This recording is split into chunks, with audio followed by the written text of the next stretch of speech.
Let me throw something at you though with this. So last year it became a huge thing to talk about Kirk Cousins in primetime games. And I forget what the exact record is, but it's super bad. Yeah, and I mean I know off the top of my head it's 0-7 on Monday Night Football. Yeah, 0-7 on Monday Night Football, and I think just Thursday night, Sunday night, or Monday night, he's something like 5-26. And one of those wins they did get last year against the Packers.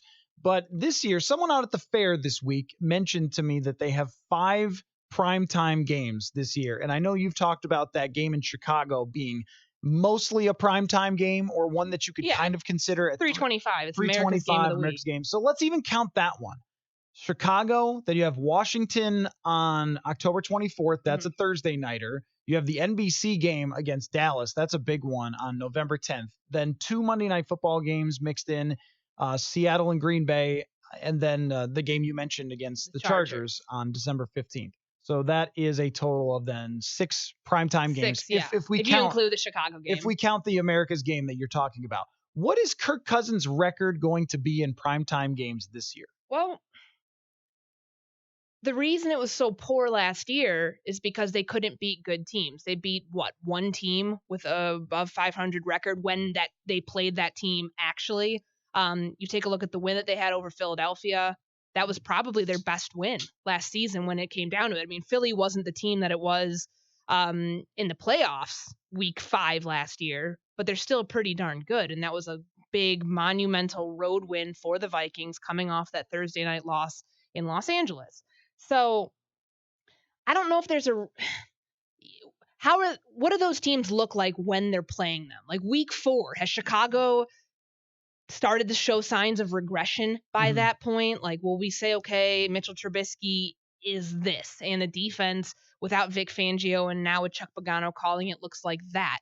I don't think you can really go into this and gauge like what Kirk's actual record is going to be ahead of this, because like the quality of opponent, like in the primetime games, remember his big thing of, they flexed the Bears game because, it was us. And then and then after that, it was like, well, the Bears were a darn good team. That's why they got the primetime game in November last season. So I think that plays into it. But as we've tried for years now, and I remember last year just diving into, is there anything that we can see in these primetime games that has a common theme as to why Kirk has struggled? Has his team been behind in the fourth quarter and he's had to lead a comeback charge that just fell flat? A lot of times, yes. Did his team get down? Did they get down 2 scores early on? A lot of times, yes. So I think it's not the stage itself. I think that's just a completely silly argument. You're playing teams when they're really hot and teams that have a lot at stake, especially when you get down the stretch when games are actually getting flexed. Those are teams that are looking for playoff spots. So I mean, they have they'll be beyond those actual 5 games that they have in prime time, and especially the ones that happen in November and beyond. They could potentially be playing for another primetime game there just because of the way that they're able to flex the schedule. So I'm looking right now. I did a bunch of research last year on Kirk Cousins in primetime games and just how often he graded well by Pro Football Focus and by ESPN's QBR rating. And it was about half the time that he got really good ratings. And in a lot of those games, they did come up short. Washington did. They didn't have a very good defense. And sometimes with the Vikings, even that game against Los Angeles, where Cousins played really well, but the defense let them down. So it's not always on Kirk Cousins, but it's kind of a classic thing for a quarterback in the middle of the league, 14th to 16th best quarterback, to go up against better quarterbacks in prime time. And I think this year he won't be all the time. So let's do the matchup here. Primetime games, counting the Chicago game as primetime. He's better than Mitch Trubisky, right? I mean, he lost to him twice last year, but more lost to the defense. Yeah, he's better than Mitchell Trubisky. Better than Mitch Trubisky. He's clearly better than Case Keenum. I think there may be some people who still hang on. I don't think Case is going to be the starter at that point. Is he better than Dwayne Haskins? Colt Sure. McCoy. Yeah, whoever else. Josh Johnson, Mark Sanchez, whoever's playing quarterback. Mark Sanchez is retired. Don't do that. He might come back. Anyway, so the first 2 primetime games, he's better than the opposing quarterback. This one is debatable with Dak Prescott. I think Dak Prescott is better than Kirk Cousins, but that one they might be right on the same plane. So you're not playing Tom Brady here. So that's 3 that he's not playing a great quarterback. Seattle, Russell Wilson's better than him. Phillip Rivers is better than him. Aaron Rodgers is better than him. If you were just picking it by this year's 6 primetime games, about half of them, the opposing quarterback is significantly better than Cousins. So what would be a success in the primetime games for Kirk Cousins this year in terms of like win-loss? You say 2 and 3? Is that just a fair way of looking at it based on if we count your Chicago one and make it 6? Well, fine, 3 and 3. 3 and 3? That's fine. I agree with that. I was looking back at the story I wrote ahead of Monday Night Football, the game in Seattle last year. So at that point he was 1 and 3. He had a 1 and 3 record in primetime games that season, which, they got the win over Green Bay, who was nosediving at that point. So that one doesn't really count. But that's just the way the schedule was. Like that one was not flex. We knew that one was going to happen. Think about the other ones though. Rams. I don't think Jared Goff is a better quarterback. I think the scheme was better, and that's why they ended up losing that game early on, and the defense let that one go. Saints game, Drew Brees is a better quarterback. Bears game, defense. There's so many mitigating factors here. You can't just say, oh, Kirk is terrible in primetime because of XYZ. I think it's very much the whole thing of not one person loses you a football game, but the way he plays in big moments and choking in big moments, that is a factor in losses. Well, that's what I was going to ask you about. If you think that that's a real thing with Kirk Cousins, like if we have a big enough sample size to say, you know what, this guy, when it comes to big moments and things like that, just really isn't the same quarterback, or is he always the same quarterback, but the big moments tend to highlight the shortcomings of Kirk Cousins? Or could it be some combination of those things? I think it's the latter.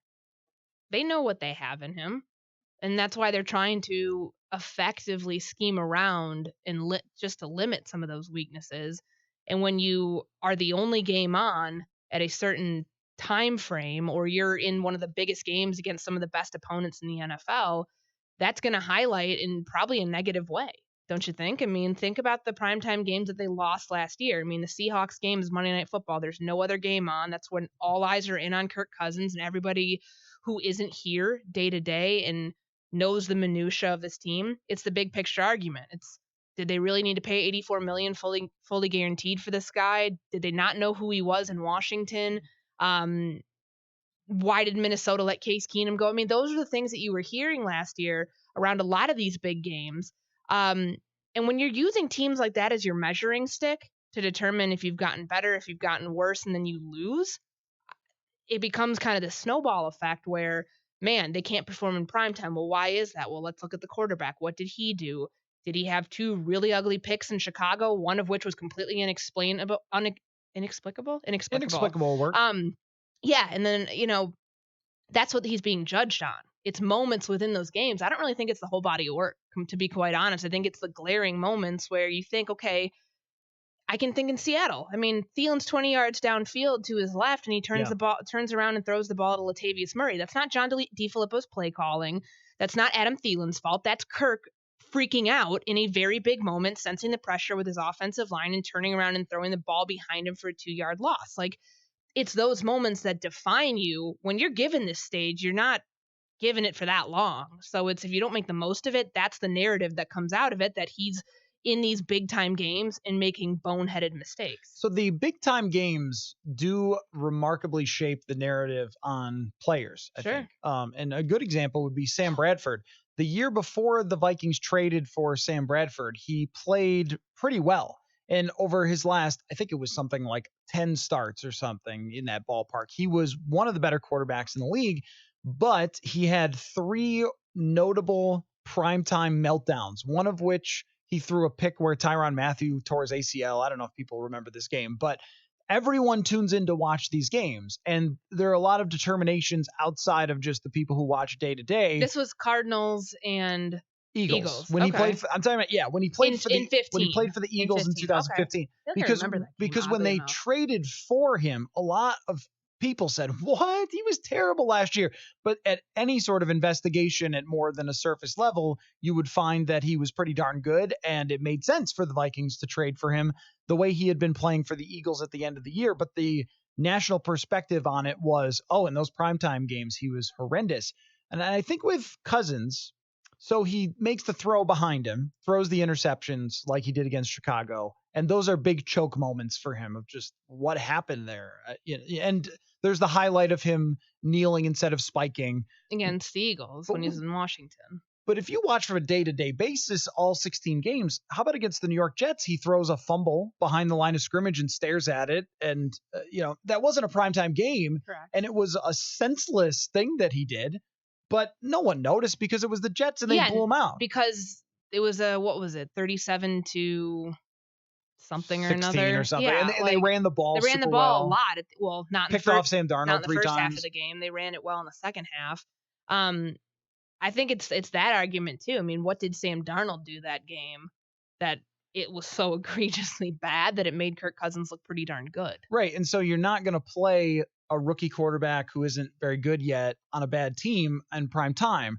So he could do a lot of those same things and make some of the same mistakes, but they won't really stand out. And that's why I don't necessarily think that it's a huge thing that he hasn't been as good on prime time. I think he's been absolutely Kirk Cousins. From a week-to-week basis, you're not sure which player shows up. Sometimes he's terrific. Sometimes he struggles. Sometimes he does baffling things and makes mistakes. But it matters the most when you're playing in prime time against Dallas this year. And that's where people will really notice it.